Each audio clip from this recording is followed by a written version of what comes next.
তো হ্যালো বন্ধুরা, এর আগে আমি তোমাদের একটা ডিস্ক ক্লিন আপের প্রসেস দেখাতে চেয়েছিলাম, কিন্তু আমার কিছু একটা সাময়িক ত্রুটির জন্য ভিডিওটি হয়নি।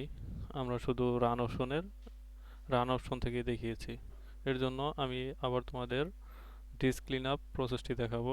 ডিস্ক ক্লিন আপ প্রসেসটি দেখানোর জন্য তোমাদের এটি করার জন্য তোমরা সার্চ অপশনে ক্লিক করবে এবং তোমরা আগের মতোই লিখবে disk clean up, DISK, disk clean up, CLICLEANUP,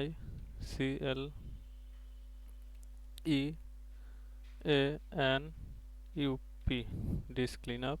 এরপর ডিস্ক ক্লিন আপে ক্লিক করবে। এরপর তোমরা দেখবে তোমরা যে ড্রাইভটি তোমাদের কম্পিউটারে কয়টি ড্রাইভ রয়েছে সেটা তোমরা দেখতে পারবে। যে এখানে আমার 3টি ড্রাইভ রয়েছে। একটি হচ্ছে উইন্ডোজ সি ড্রাইভ, তারপর হচ্ছে নিউ ভলিউম ডি ড্রাইভ, তারপর হচ্ছে নিউ ভলিউম ই ড্রাইভ। এর জন্য আমরা কি করব, যে আমি আমার উইন্ডোজ সি ড্রাইভটি আমি ক্লিন করব। এর জন্য আমি উইন্ডোজ সি অটোমেটিক সিলেক্ট করা রয়েছে সবার ল্যাপটপ বা কম্পিউটারে এটি রয়ে যাবে। তোমরা আমি এইবার এই ডিস্কটি ক্লিন করব। এর জন্য আমরা ওকে বোতামে ক্লিক করব। ওকে বোতামে ক্লিক করার পর তোমরা এখানে সবগুলা অপশন সিলেক্ট করে নেবে। যেমন ধরো আমার এটা সিলেক্ট নেই, আমি এটা সিলেক্ট করে নিলাম। এইভাবে তোমরা সবগুলো ফাইলই সিলেক্ট করে নেবে। সিলেক্ট করার পর তোমরা এখানে ক্লিন আপ সিস্টেম ফাইলস এখানে ক্লিক করার পরে তোমরা এই যে একটা আসবে ডায়ালগ বক্স। এরপর তোমরা ওকে বোতামে ক্লিক করবে। ওকে বোতামে ক্লিক করলে দেখবে যে তোমাদের ডিস্কটা ক্লিন হচ্ছে।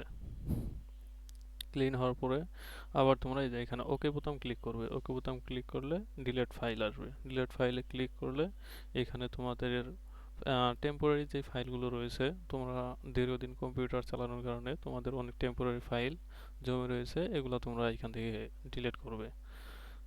তো এগুলো ডিলিট হয়ে গেল। আর আগের ভিডিওতে আমি তোমাদের দেখিয়েছিলাম এই যে রিসাইকেল বিন থেকে কেউ ডিলিট করবে।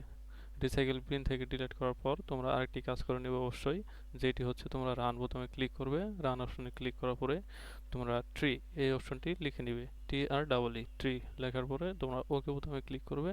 ওকে বোতামে ক্লিক করলে দেখবে যে তোমাদের অনেকগুলো টেম্পোরারি ফাইল অটোমেটিকলি ডিলিট হয়ে যাচ্ছে।